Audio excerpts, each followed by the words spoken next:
Sarah Greene's desperate plea for escape was silenced long before her voice could be heard. Tom Green, the seemingly perfect father and pillar of the community, had hidden his dark secrets behind a mask of charm and control. But when a blood-stained shirt and a hidden diary revealed the truth, Detective Rachel Martin uncovered the terrifying reality of abuse that had been brewing in the Green household for years. The question was no longer where Sarah was, it was how far Tom would go to keep his family under his suffocating grip. The story of broken innocence was about to unravel in ways no one could have predicted. Sarah Greene had always been a quiet child, the kind of girl who preferred her sketchbook to the loud, bustling playground. In the small town of Ashtonville, she was known for her love of art and her gentle nature. People described her as shy but kind-hearted. At 12 years old, Sarah's world was simple and safe, or at least that's what it seemed from the outside. Her parents, Tom and Lily Greene, appeared to have it all. A nice home in a quiet neighborhood, a stable job, and a picture-perfect family. But appearances can be deceiving. It was a rainy Thursday afternoon when Sarah's life, and the lives of everyone who knew her, would be forever changed. She had walked home from school, as she did every day, but she never arrived. Lily Greene, thinking her daughter was simply staying with a friend, didn't think much of it at first. But as the hours dragged on and the sun began to set, concern began to grow. Tom, who had come home from work, noticed the same unsettling silence. No footsteps on the stairs, no sound of Sarah's laughter from her room. Nothing. As the minutes ticked by, panic slowly replaced the calmness that had once defined their home. Lily called Sarah's friends, hoping for some clue as to where she had gone, but no one knew. The panic turned to fear when no one could recall seeing Sarah after she left school. The Greenes' neighborhood, usually quiet and peaceful, suddenly felt eerily silent. Tom called the police, but it wasn't until the following day that the full weight of the situation settled in. Sarah was nowhere to be found. No one had seen her leave the school grounds. There were no signs of a struggle, no witnesses. It was as if she had vanished into thin air. Detective Rachel Martin was assigned to the case, and from the very first moment, something didn't sit right with her. Missing children cases were not uncommon, but there was something hauntingly different about this one. The Greene family was well liked in the community, seemingly perfect, but Rachel's instincts told her there was more to this disappearance than anyone realized. As she began to ask around, Rachel started hearing troubling whispers. Neighbors, who had never spoken ill of the Greene family, suddenly began to hint at unsettling things. The kind of things that didn't seem to match up with the perfect family image they portrayed. Sarah's best friend, Jecca Wood, was one of the first to open up. Through tear-filled eyes, she told Rachel that Sarah had been acting strangely for weeks before her disappearance. Sarah had become more withdrawn, less enthusiastic about the things she once loved. The art classes Sarah adored had stopped being something she looked forward to, and Jecca noticed a marked change in her demeanor. Sarah had stopped going to school events and even avoided hanging out with her friends. When Jecca asked her what was going on, Sarah had simply said that she was tired. But it wasn't just that. Sarah seemed fearful, almost as if she was hiding something. Rachel knew that when children went missing, the first instinct was to search for a kidnapper, someone outside the family who might have taken them. But as Rachel delved deeper, she realized that the most likely place to look for answers was within the Greene household. Sarah had been known to keep to herself, but something had clearly disturbed her. The question now was what? Her first conversation with Lily and Tom Greene was awkward, to say the least. They were visibly distraught, both speaking about their daughter with deep sorrow. They described Sarah as a happy, healthy child, until recently. Tom seemed particularly distant during the conversation, his words measured and slow. Lily, on the other hand, was visibly shaken, her eyes constantly darting to her husband as if seeking reassurance. Rachel couldn't help but notice that their story seemed too rehearsed, too perfect. It didn't add up. But with no evidence to suggest foul play at that point, Rachel had to proceed cautiously.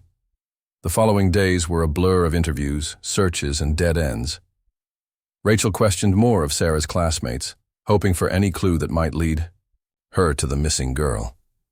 Some mentioned seeing Sarah walking home from school that day, but no one could recall anything unusual. There were no signs of a struggle, no eyewitnesses who could provide any real information.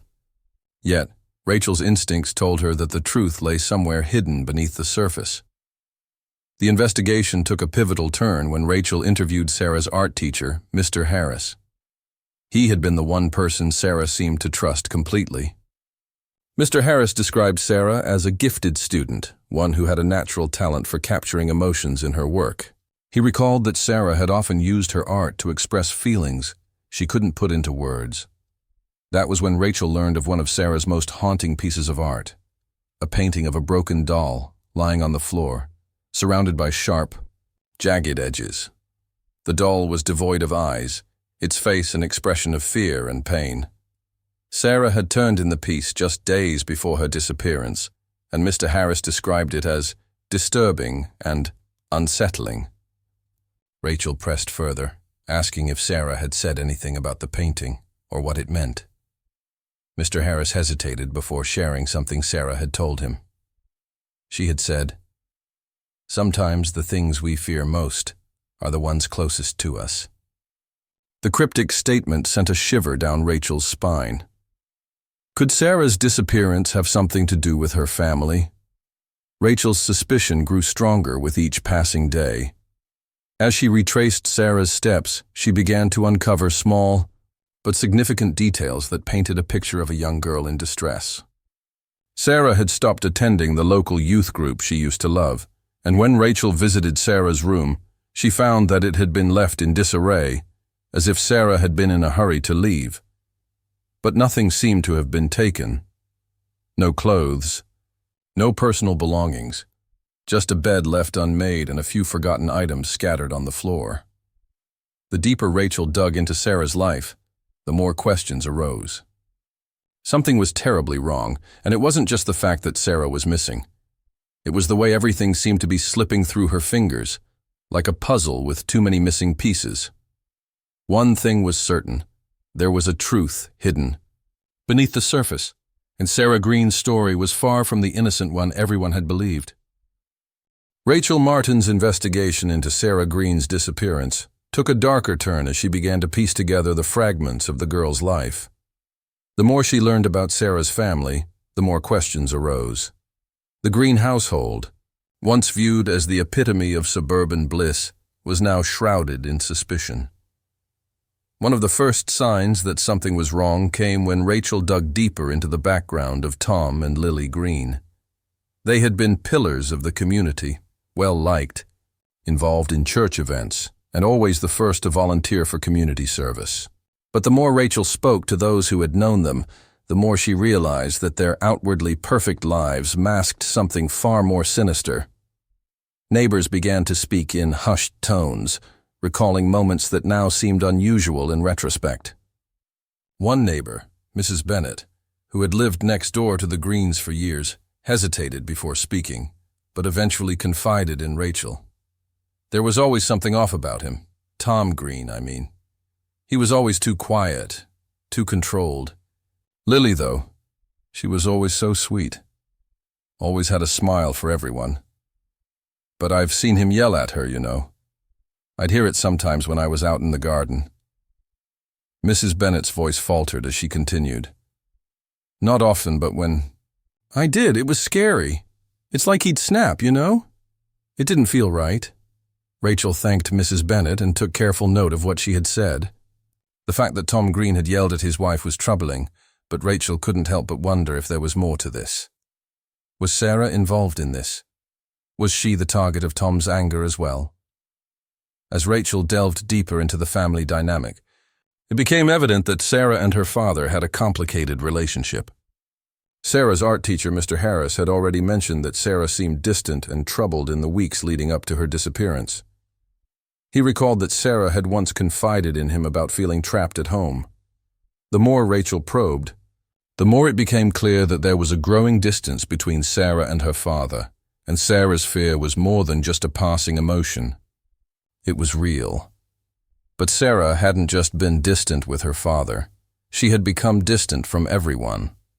Her best friend, Jecca Wood, described how Sarah had started avoiding social interactions, skipping out on the things she once enjoyed. Jecca explained that Sarah had been quiet about her troubles, but Jecca remembered one particular conversation where Sarah had looked her in the eye and said, "I'm scared, Jess. I think he's going to hurt me." At the time, Jecca didn't know what to make of it. Sarah had never gone into detail, but that single statement haunted Jecca long after Sarah had vanished. Rachel took Jessica's words seriously, but without evidence, it was hard to piece together what had really been going on in the Greene household. She began to suspect that something had been going on behind closed doors, something that no one outside the family had seen or understood.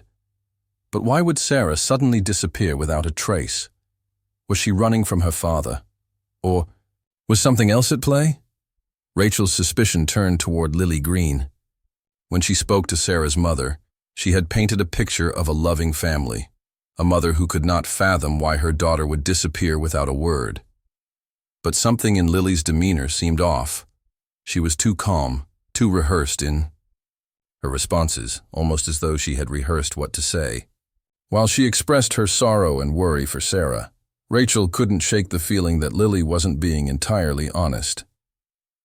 Rachel decided to revisit Lily's statement and speak to the people who had been closest to her, hoping to gain some insight into the family's dynamics. She spoke to Lily's close friend, Marissa, who had known her for years.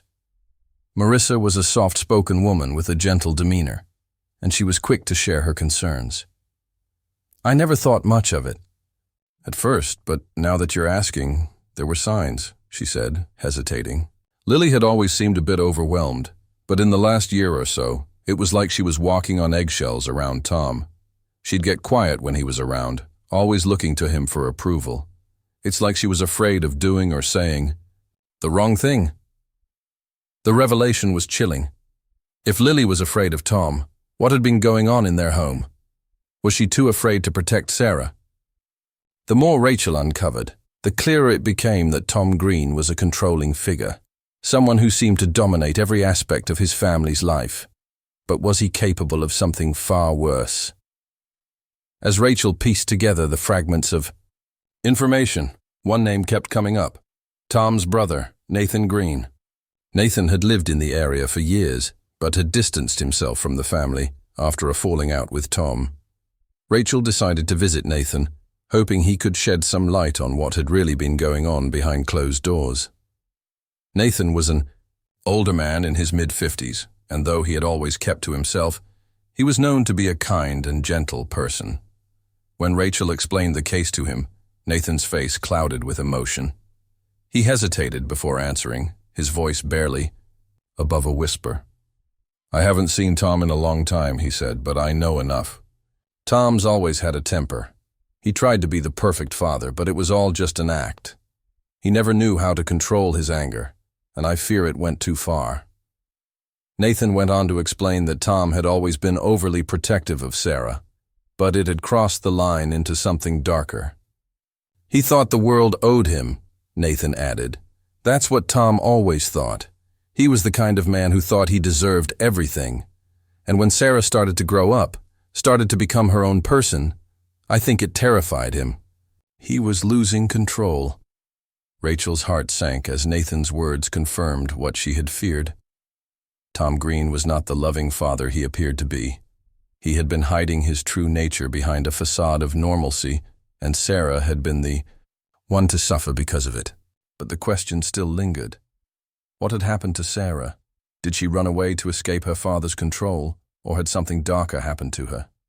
Rachel was more determined than ever to uncover the truth.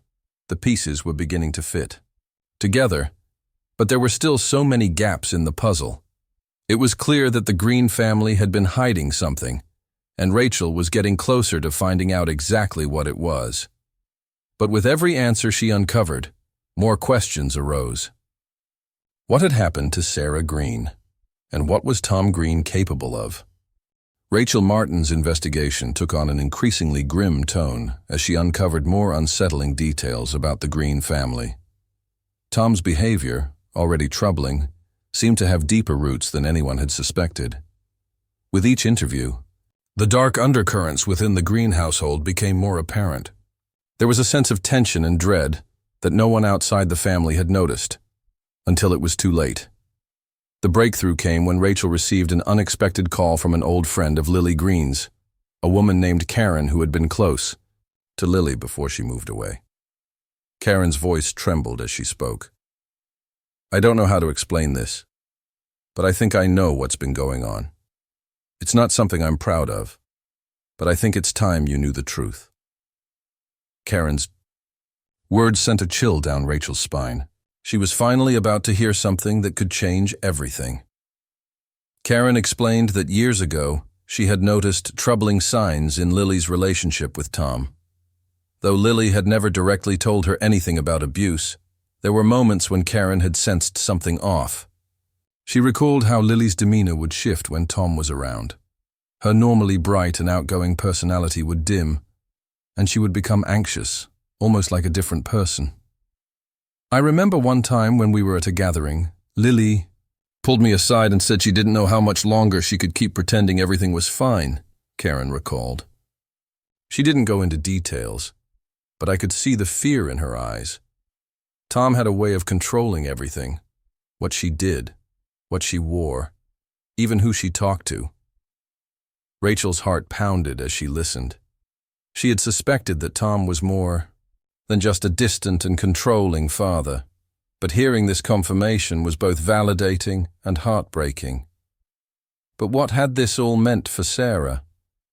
Was she also living in the shadow of Tom's domination? Karen's voice quivered as she continued. "Lily was trapped. She stayed with Tom for Sarah's sake. But I think that's when it started. Sarah feeling like she couldn't escape. And I'm afraid that it got worse as she grew up." Karen's revelation was a turning point for Rachel. It added layers of complexity to the case, transforming Sarah's disappearance from a mere missing person case to something much darker. The more Rachel thought about it, the more she realized how much Sarah had been forced into the shadows of her family's dysfunction. She had been a victim of not just her father's control, but of a toxic environment that prevented her from ever truly finding a way out. Rachel's next step was to revisit the Greene household. She knew that there was no way to uncover the truth without confronting Tom directly. When she arrived at the house, it felt eerily silent, as though it were holding its breath, waiting for something terrible to unfold. Tom greeted her at the door, his usual cold politeness masking the suspicion in his eyes. He hadn't expected her to come back, not so soon. "I'm just following up on a few things," Rachel said, trying to keep her tone neutral as she stepped inside. The house felt even colder than she remembered. The once well-kept home now looked sterile, like a museum of a life that had been carefully curated to hide its flaws. As Rachel walked through the house, she noticed that there was no sign of Sarah's presence. Her room was untouched, her things left exactly where they had been. But there was something strange about the atmosphere. The air felt thick, as if the house had been holding on to secrets for years. As Rachel sat down with Tom, she tried to make him comfortable, though she knew he wasn't. He avoided eye contact, his fingers nervously tapping the arm of the chair. "Detective," he said, his voice steady but strained. "I've told you everything I know. I just don't understand why Sarah would run away like this. She wasn't like that. She was a good girl." Rachel let the words hang in the air for a moment before asking, "Do you have any idea why she might have been unhappy? Maybe something you didn't see? Something she was afraid of?" Tom's eyes flickered, a brief flash of something, anger perhaps, before he forced a smile. "I don't know what you're implying, Detective. Sarah was always a bit of a dreamer, but she was a good kid. We had our ups and downs like any family, but there was nothing wrong. I don't know why she would suddenly run off." Rachel pressed on. Sarah wasn't just a bit of a dreamer, Tom. She was troubled. People saw it. Her friends, her teachers, even neighbors. "You've heard the reports. You must know something more than you're saying." For a moment, Tom was silent, his lips tightening into a thin line.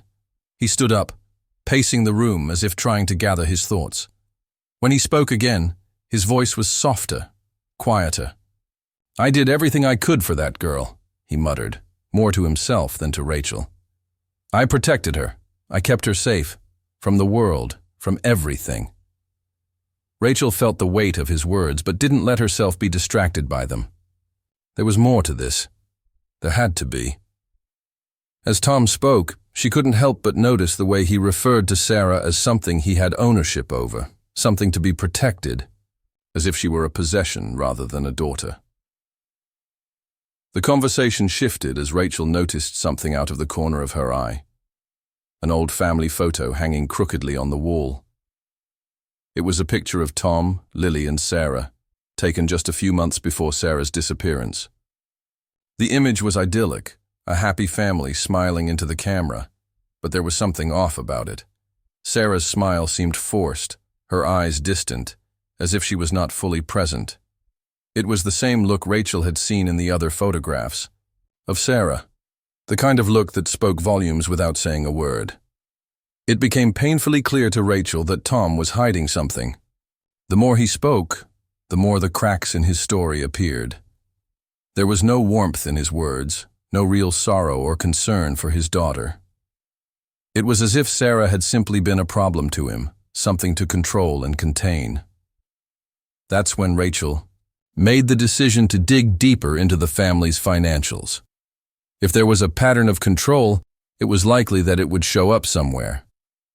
The more Rachel investigated, the clearer it became that Tom had been hiding a lot more than just emotional abuse. The family's finances were in shambles.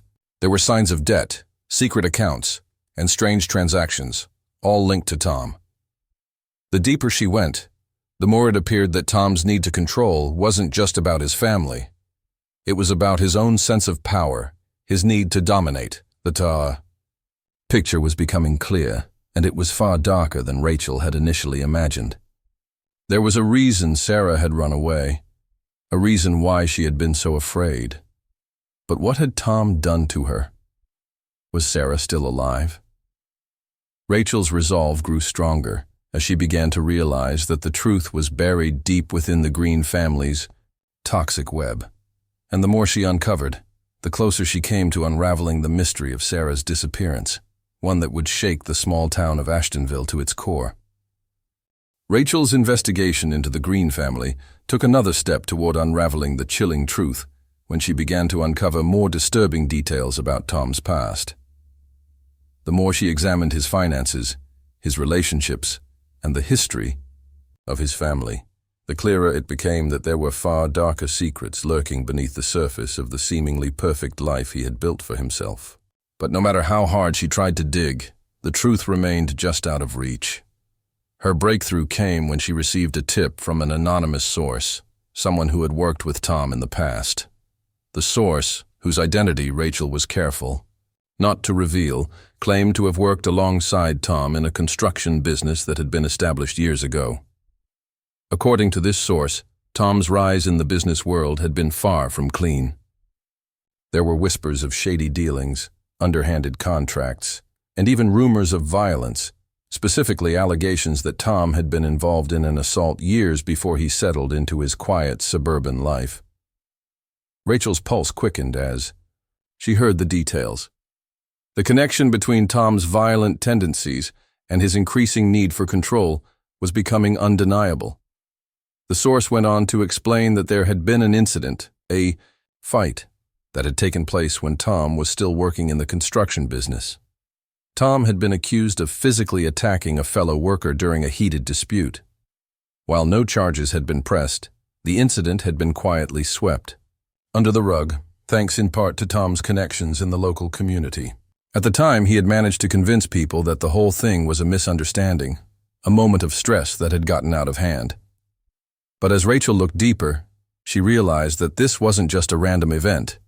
It was a pattern, a glimpse into Tom's inability to control his temper, his need to dominate others through force.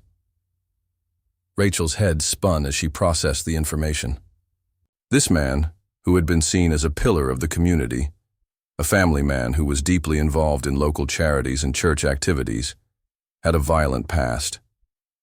But more importantly, the implications for Sarah were terrifying. Had Tom's violence escalated over the years? Had it turned on his own daughter? The more Rachel thought about it, the more she realized that the signs were there all along, if only someone had been brave enough to look. Rachel's suspicions were confirmed when she spoke to a former colleague of Lily's, a woman named Claire, who had worked with her at a local charity event. Claire, unlike most of the people Rachel had spoken to before, was not afraid to speak her mind. She had always seen the cracks in the Greene family's perfect facade, but had kept quiet out of respect for Lily.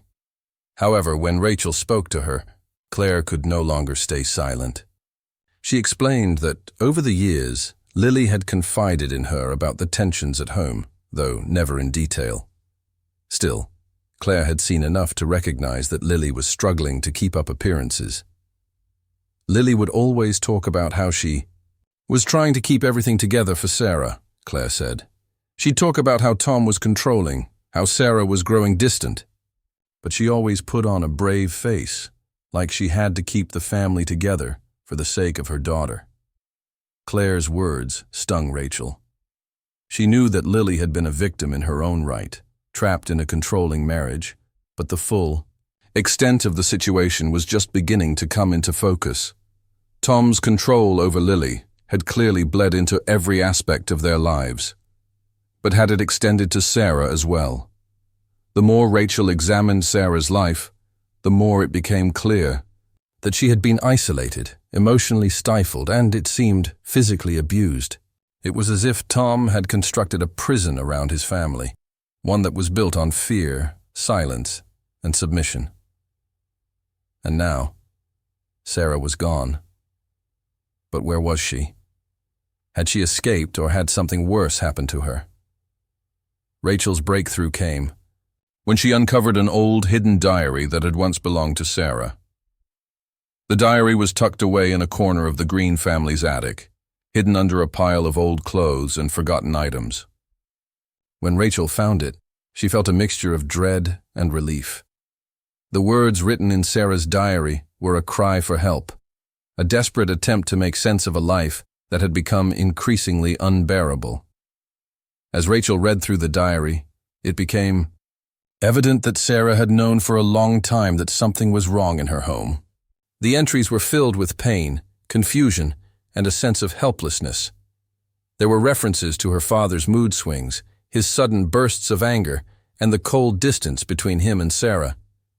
But it was the final entry that sent a shiver down Rachel's spine. "Dad's been getting worse," Sarah wrote in one of the last pages. "I don't know what to do anymore. He says he's just trying to protect me, but I don't think he understands what it's doing to me. He's not the man everyone thinks he is. He's a monster, and I'm afraid I'll never be free. I just want to escape." The final words haunted Rachel. "I just want to escape." These words confirmed everything Rachel had suspected about Tom's behavior. Sarah hadn't just been a rebellious teenager. She had been living in constant fear of her father, trapped by his control, unable to break free. And now, she was gone. Rachel knew she had to act fast.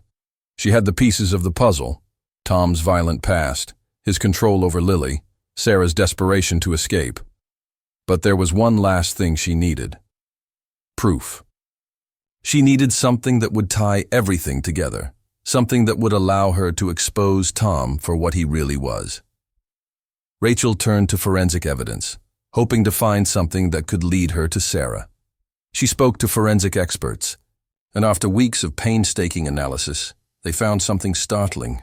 Hidden deep within the Greene family's backyard, buried beneath the soil, was a small metal box.